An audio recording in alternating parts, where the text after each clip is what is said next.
Welcome to the Metric Stack podcast. Your hosts, Allan Villa and Lauren Thibodeau, will talk to founders, leaders, marketers, and more to uncover how they succeed with data. Whether you're struggling with data, reluctant to take the leap, or maybe you're a seasoned expert with years of experience, you'll hear stories from people like you who have used data to grow and scale their business. Kyle Braatz is the co-founder and CEO of Ottawa-based online healthcare platform Fullscript. In 2020, Fullscript earned the number 2 spot on Canadian Business's fastest growing companies in Canada. Prior to starting Fullscript, Kyle founded Simple Story Videos. He's been awarded Canada's Top 40 Under 40 and Ottawa's Top 40 Under 40. Kyle, super happy to have you with us today. Yeah, thanks for having me on. So Kyle, I hear that Fullscript started in your guest bedroom back in 2011, and now you're up to 500 employees, 25,000 practitioners, millions of patients. Let's take it back sort of 10 years. What's your earliest memory of using data to help you make better decisions as an early stage founder? I think as a tech company, you think about data from day one, right? I think it's just in our DNA. But at that time, we had no funding and just 3 founding team members. So I think in order to set ourselves up for success, we were very deliberate in our go-to market and really use data accordingly. And I think I should step back really quickly and just say, our vision is to be the platform that powers integrative medicine. So the opportunity in front of us is quite large, considering there's literally no infrastructure built to make it easy for practitioners to practice and for patients to consume integrative medicine. So we started by dominating one problem within integrative medicine that a practitioner faces with a very specific kind of operational focus, right? Build really great product and have really great customer support. And I think this was especially important considering our B2B2C model, right? I think if one patient has a bad experience, we not only risk losing that patient, but that practitioner and their entire patient panel. So we were always asking ourselves questions like, is our onboarding funnel quick and easy to get through? Have we removed the friction required? Are our practitioners adding their patients? Are the patients actively filling and refilling? And are we seeing practitioner churn, right? And once we were comfortable that our fundamentals were strong, we really evolved our focus to market share. So it was really about, being really great at product, really great at customer support, making sure all the fundamentals are there, and then evolve our focus to market share. And really a strategy to gain share before anyone really noticed, right? I think the market for us and what we saw in front of us was something that was unique and maybe, something that we knew would be blossoming in the future. So we really started in Canada and we quickly gained about, 25% market share in a pretty niche market, and felt like it was time to take our product to the US. Our launch in the US was, I think it's important to talk about because it was just really one of the most important mistakes we've ever made as a company. And it was a mistake that was just kind of highlighted by the fact that the product we built had so much success in Canada and we understood all the fundamentals. And it was, as I said, so successful in Canada, but it wasn't good enough for the US market. We stepped back and realized that it was because there was no competition in Canada. So practitioners settled for a user experience that wasn't ideal for them. So although the data told us we were on the right track, it was a different story in the US. But as I said, it was the most important mistake because it forced us to broaden our vision and really realize that integrative medicine will simply be medicine and that the market is much bigger than we expected. And it forced us to rebuild the software platform to really be a care delivery tool rather than an e-commerce store. And the result was incredible across Canada and the US. Right, we improved patient conversion rates from 17 to 50% as really e-prescriptions made it so much easier for patients and added so much more value for the practitioner. And that evolution there was really the kickstart to market leadership in the US and kind of takes us to where we are today, where we're now at a point where we can finally, leverage our scale to own the integrative healthcare tech stack and kind of go into the adjacencies across integrative medicine, not just focus on that one problem while maintaining our market leadership. So that's the maybe not so brief, quick story around how we use data to kickstart Fullscript and get to where we are today. Yeah, I mean, it's amazing, right? Because you have the benefit of lots of volume and scale. And I wonder if there were similarities in the early days when you were only in Canada and you were really trying to figure out product market fit, the conversion rates. When you didn't have that data volume and you couldn't see the patterns in the numbers, and you sort of almost had to rely on more anecdotal feedback. Did you face the same thing when you went to the States where you thought it was going to work it wasn't working, you didn't have the scale, and did you have to fall back to sort of non-numeric guidance to sort of correct course? Yeah, 100%, right? I think to kind of give you the background around why the product wasn't good enough, I mean, we're in Ottawa, Ontario, and we had Shopify in our backyard. And really what we built the first time around was Shopify for healthcare practitioners with backend distribution already built in. And so we thought that every practitioner would want their own domain name, put in their own payment processing solution, have their own branding, have customizability. And really, again, the data told us that was strong. We had the volume to say, yes, we're going in the right direction. In the US, the data showed us that it wasn't right. And we could see all the friction points, where practitioner would stop. They didn't want to put their own payment processing in. They didn't want to, go and buy a URL or go through the process of adding their own domain. That coupled with the anecdotal data of, again, having really good customer support where we're talking to our customers every single day, it allowed us to really, figure out that this was about seamlessness and that practitioners just want to deliver really strong care. It's not about, having an e-commerce store. It's around how can we help a practitioner deliver better care? Because again, in integrative medicine, they didn't have the infrastructure. It wasn't easy to e-prescribe supplements or nutrition or exercise or mindfulness. It really just helped open our eyes, coupling the data showing us that we weren't going in the right direction and the anecdotal data from our doctors really, helped us figure out where we needed to go next. Let's pause on that for a sec because it's always a really interesting data point. How do we use this from the front lines, from your customers, where you can't just look at a dashboard and say, this is the trend? Is there a culture at Fullscript where your support team or your customer success team, has a voice? Is there a practitioner advisory board that you kind of use to sort of provide context to some of the data as well? Yeah, 100%. I mean, I think there's just so many different data points we have to capture the voice of our customers, right? There's, like you mentioned, the front lines who are talking to our customers and providing feedback to our product team on a regular basis. We have our sales team who are talking to practitioners on a regular basis. We do UX research to really understand both how our practitioners and patients are thinking about certain challenges we're looking at solving. We have a medical advisory board who provides their context. And then I think it's also like you need to have some levels of vision, right? Like the reality is a lot of our practitioners don't know what they don't know. I mean, even when we built Fullscript, they didn't know that was the solution they needed, that was what was missing in their practice. So there's all these different data points you need to consider, including your own kind of intuition and vision. Yeah, thanks so much for sharing that and for your honesty and sharing, hey, this is a mistake we made, because that helps other founders so much. Have you expanded to other countries beyond the US yet? And if not, what lessons will you apply kind of when you do?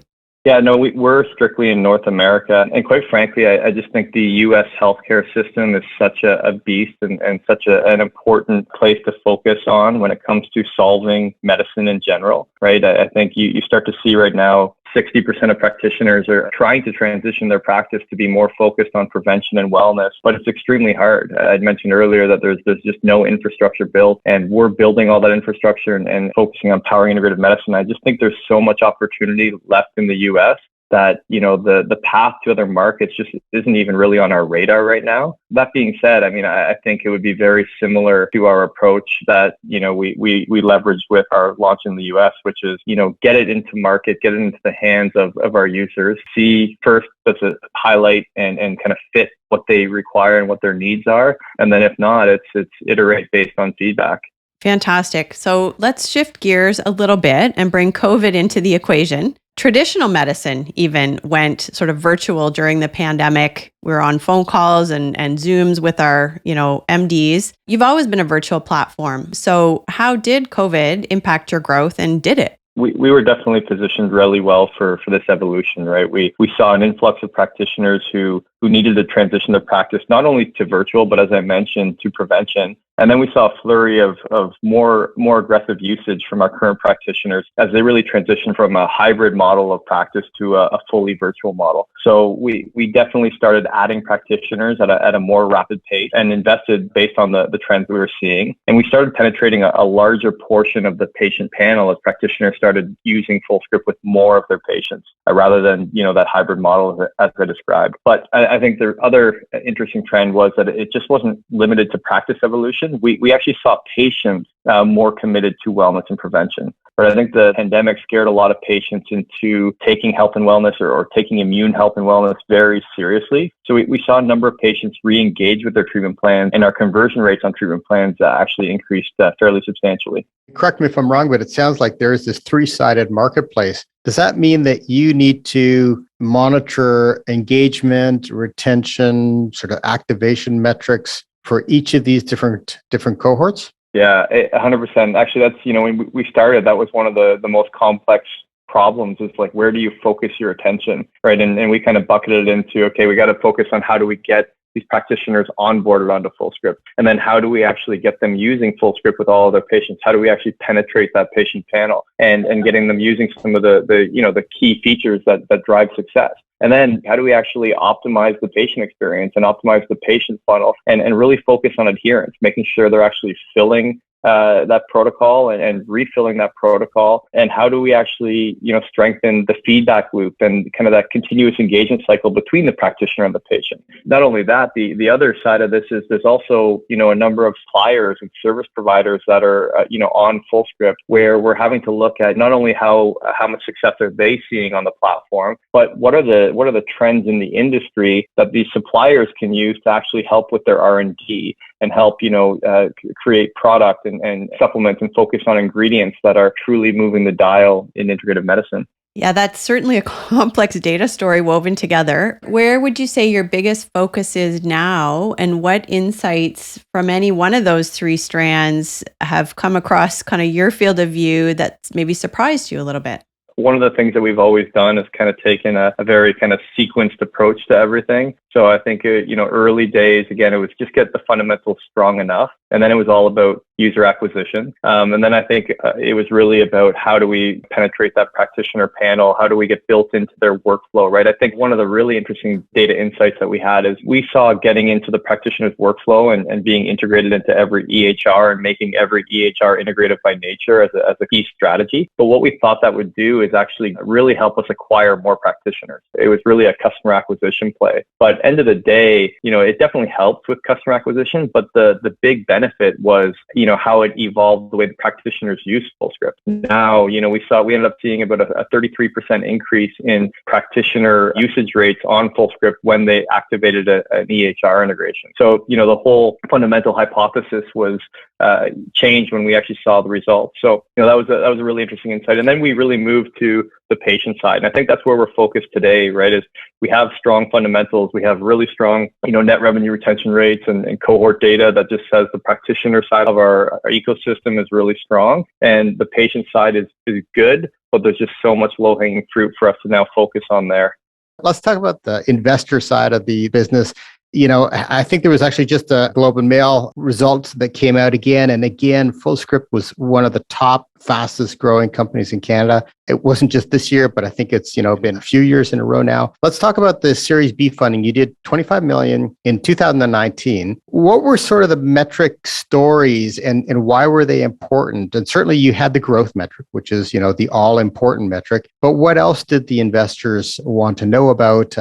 What were you sort of highlighting? What were you hoping that they weren't going to ask about? For this round, it was really about showcasing we could scale the business, outlining and validating that our unit economics weren't just strong, but they were sustainable. And we were able to do that, and obviously why we were able to close that round. But, it goes back to this, having a sticky product that practitioners love, who bring a funnel of patients, and these patients engage on a continuous basis, right? So the result is really a 1-year net revenue retention rate of 156%, which is top class, right? Shows that we can continue growing without even adding practitioners to the platform. Wow, so that's unreal. I don't think Kyle, I don't think I have ever heard of a net dollar retention, 105% per month. That's awesome. That was year one. And then obviously when you get to year 3, we're talking like high 200% type net revenue retention. It's a really interesting model. So I think when you have those fundamentals kind of worked out, it really comes down to,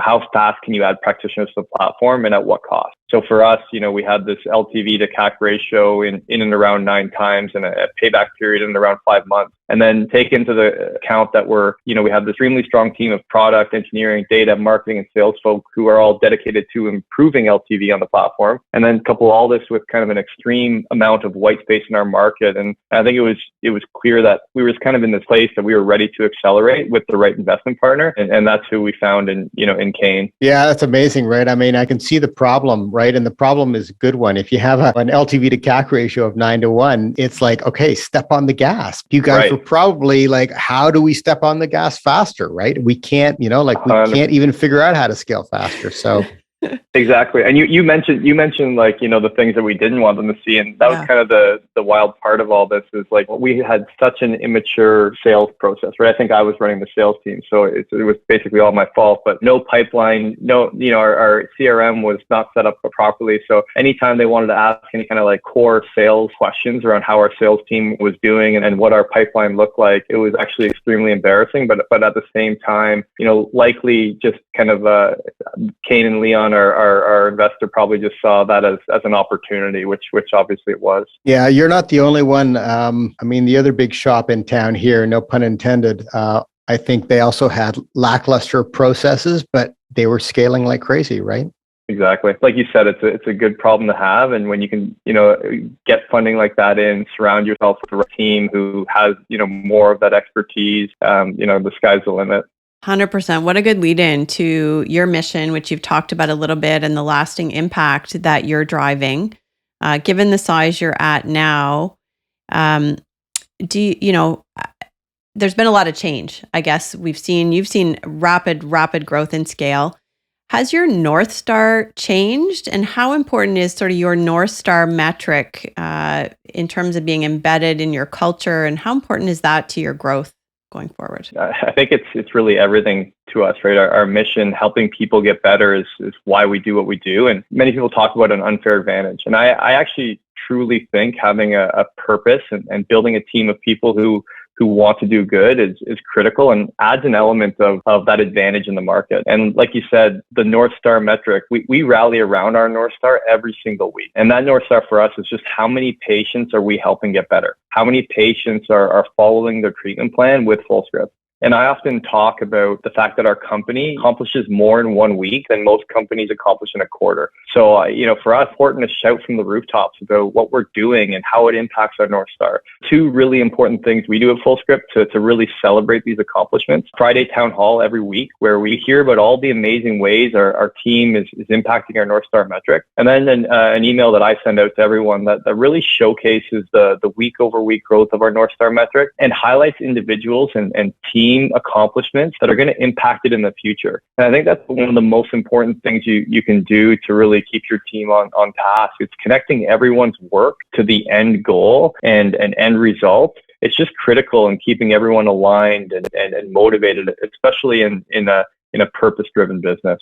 That's really important, Kyle. Tying it to the mission, tying it to the purpose. If that's not there, then metrics are just numbers. They're hollow and meaningless, right? So I think understanding why you're actually doing it and then measuring that success, that's kind of what really brings the A players to the game. Let's switch it to our mission.